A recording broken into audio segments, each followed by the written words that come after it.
Welcome to our tutorial on JavaScript String Methods. In this video, we'll delve into the world of strings and explore the most commonly used functions. Whether you're a beginner or an experienced developer, understanding these methods will help you write more efficient and effective code. Let's start with the basics. The toUpperCase method converts a string to uppercase, while toLowerCase converts it to lowercase. These methods are useful when you need to format strings in a specific way. For example, when displaying user input or creating a title, the substring method returns a part of the string. It takes two parameters, start and end. Let's use the substring method to extract a part of a string.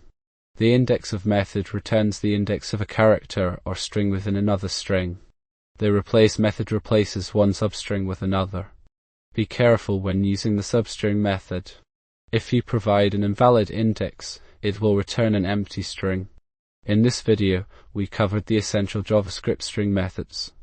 We learned about toUpperCase, toLowerCase, substring, indexOf, and replace. These functions will help you manipulate strings in various ways. Now that you've learned about these methods, practice using them in real-world scenarios. You can find more information on the Mozilla Developer Network or W3 Schools. Thank you for watching our tutorial on JavaScript string methods. Remember to practice using these functions in real-world scenarios.